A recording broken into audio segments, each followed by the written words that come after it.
আসসালামু আলাইকুম রহমতুল্লাহ। আমি ওমরায় কি খরচ হতে পারে এর উপর একটা ভিডিও দিয়েছিলাম। এরপরে অনেকেই আবেদন করেছেন, অনেকেই বলেছেন ইনবক্সে বা বিভিন্নভাবে যে হজের ব্যাপারে একটা ধারণা দেওয়ার। কারণ এখন তো দাবির মৌসুম চলতেছে, সব যে যেভাবে পারতেছে ন্যায় অন্যায় সকল দাবি পূরণের জন্য অস্থির হয়ে গেছে সবাই বিভিন্ন জায়গায়। সেরকম হজ ওমরার বিষয়েও নানানজন নানান কথা বলছেন। কেউ হজের বিষয়ে বলছেন 2.5 লাখ টাকা, 3 লাখ টাকা, 3.5 লাখ টাকা, এরকম এর মধ্যে হজ হইতে হবে দাবি তুলতেছেন, শেয়ার করেন। সোশ্যাল মিডিয়া খুব গরম হয়ে গেছে। কিন্তু আসলে কি 3.5 লাখ টাকায় বাংলাদেশ থেকে হজ করা সম্ভব? আমি আমার অভিজ্ঞতা থেকে মানুষের সাথে মিশি, বিভিন্ন এজেন্সির সাথে সম্পর্ক আছে।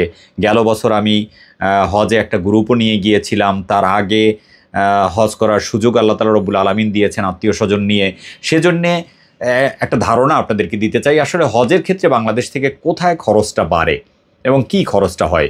হজ এবং ওমরার ক্ষেত্রে মূল খরচটা, বেশিরভাগ খরচটাই হচ্ছে সৌদি আরব কেন্দ্রিক, যেইখানে বাংলাদেশ সরকারের হাত দেওয়ার কোনো সুযোগই নেই। কি খরচ আমরা একটু সেই দিকে যাই। প্রথম যে আমরা রেজিস্ট্রেশনটা করি, প্রাক নিবন্ধনটা করি 30 বা 31 হাজার টাকা দিয়ে, এইটা হয়তো বা বাংলাদেশ সরকারের একটা পার্ট।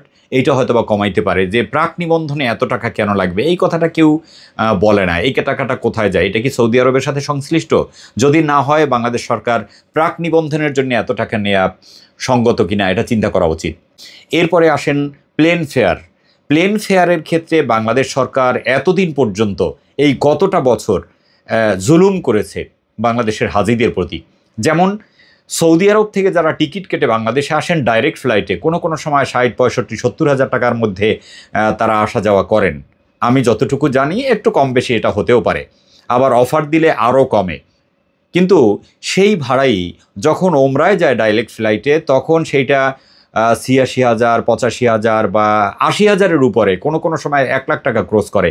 আর হজের সময় 2024-এও হজের সময় সেই প্লেন ফেয়ার ছিল প্রায় 2 লক্ষ টাকা, 1,94,000 বা 96,000 টাকা আমার যতটুকু মনে পড়ে। তাহলে এইখানটাই তো 1,00,000 টাকা বেশি, প্রায় 1.25 লক্ষ টাকা বেশি এইখানটাই প্লেন ফেয়ারের ক্ষেত্রে। তাহলে গেল বছর মিনিমাম হজের প্যাকেজ ছিল 5,89,000 টাকা, সেখান থেকে যদি 1 লাখ টাকা কমে বা 1.25 লাখ টাকা কমে, এখানেই তো অনেক বড় কিছু।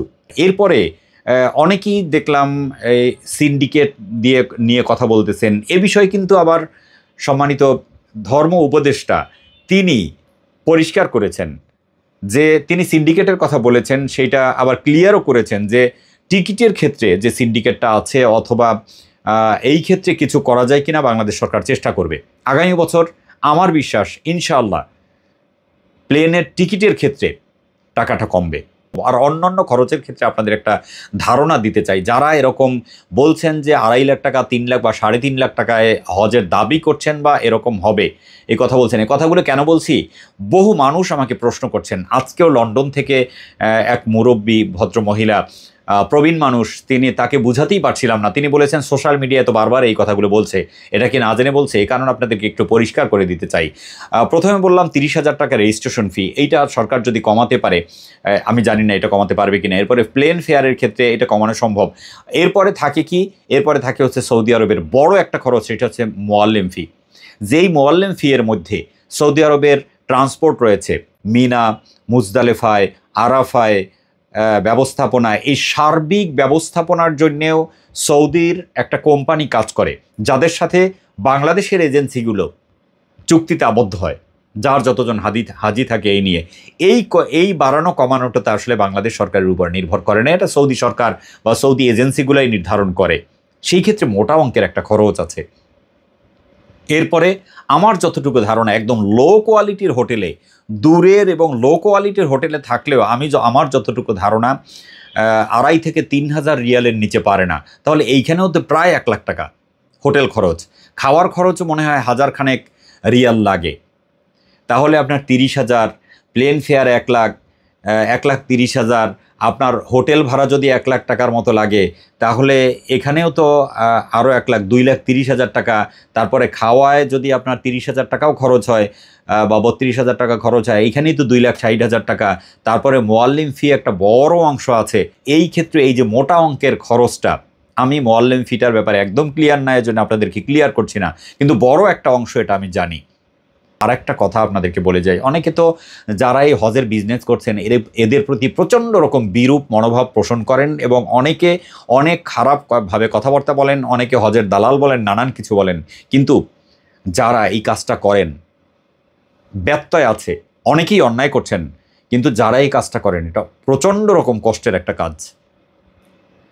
যারা একটু বুদ্ধিমান হজে গিয়েছেন তারা অনেকেই বলেছেন, আমাকে যদি এই কাজ কেউ কোটি টাকা দিয়েও করতে বলে আমি এই কাজ করব না, কারণ ওখানে গিয়ে প্রচণ্ড রকম পেরেশানিতে থাকতে হয়, হাজিদের দিকে খেয়াল রাখতে হয়, সুস্থতা অসুস্থতা দেখতে হয়, দায়িত্ব নিতে হয় এবং কতগুলো মানুষের পেইন নিতে হয়, এটা চিন্তার বাইরে। আর একটা বিষয় আপনাকে বলি, আপনি যেই ভাইয়ের সাথে, যেই মোয়াল্লেমের সাথে যাচ্ছেন, যাকে নির্ভর করেছেন যে উনি আপনাকে সহি শুদ্ধভাবে হজটা করাবে, তাহলে তার একটা পারিশ্রমিকের বিষয় আছে, তার তো নিজের একটা খরচ আছে, তারও তো ওখানে হোটেলে থাকতে হবে, তারও খাওয়ার খরচ করতে হবে, তারও প্লেন ফেয়ার দিতে হবে, পুরো প্যাকেজের খরচও তারও আছে। সে কি নিজের টাকা খরচ করে যাবে? এরপরে আসেন যেই সব বড় বড় এজেন্সিগুলো যাদের মাধ্যমে আমরা রেজিস্ট্রেশন করি, যাদের মাধ্যমে সার্বিক ব্যবস্থাপনা হয়ে থাকে বাংলাদেশের, এই বড় বড় অফিসগুলা, বড় বড় মোয়াল্লেম বাংলাদেশের এজেন্সিগুলা, তাদের একটা অফিস মেনটেনেন্স আছে, গোটা বছরটায় কিছু লোকজন তাদের কাজ করতে হয়, প্রাক নিবন্ধন হতে থাকে, এরপরে 4-5 মাস তো হজের কার্যক্রমই চলে। এজন্যে তাদের একটা খরচ আছে না? কোটি কোটি টাকা ইনভেস্ট করে তারা বসে আছেন, তারা হাজিদের খেদমত করার চেষ্টা করতেছেন, আপনি এটাকে খেদমত হিসেবেই দেন। ব্যত্যয় আছে, আবারও বলছি, কেউ কেউ অন্যায় করছেন, জুলুম করছেন, কেউ তাদের ওয়াদা ঠিক রাখছেন না, কিন্তু এই সংখ্যাটা খুব বেশি না। তাহলে তাদেরও তো একটা খরচ আছে, তাদের এই খরচটা দিবেন না? যাই হোক, আমার যতটা ধারণা যে 5-এর নিচে হয়তো বা আগামী বছর নাও হতে পারে। আর যদি অন্য কোনোভাবে বড় বড় এজেন্সিগুলা এবং সরকার অন্য কোনোভাবে বসে আরও কিছু কমাতে পারেন, কমতেও পারে। কিন্তু যারা আশা পোষণ করছেন যে 3 লাখ 3.5 লাখ টাকায় হজ হয়ে যাবে, 3.5 লাখ টাকায়, তারা স্বপ্ন দেখছেন। এই স্বপ্নটা দেখা, এরকম অবান্তর দাবি করা মানুষের কাছে, এটা নিঃসন্দেহ অন্যায়। বুঝে শুনে তারপরে করতে হবে। যারা এইসব কথাবার্তা বলছেন আমার কথার উপরে আস্থা রেখে নয়, আপনি ঢাকা শহরে বহু এজেন্সি আছে, যাদের সাথে একটু বসে আন্তরিকভাবে কথা বলেন, তাহলে মূল ধারণাটা পাওয়া যাবে। আরেকটি কথা না বললেই নয়, বাংলাদেশের বর্তমান যে পরিস্থিতি, ডলারের দাম, রিয়ালের দাম, তাতে বাংলাদেশ সরকারের পক্ষে কোনোভাবেই এত পরিমাণেও প্লেন ফেয়ার কমানো কি সম্ভব যাতে ভর্তুকি দিতে হবে?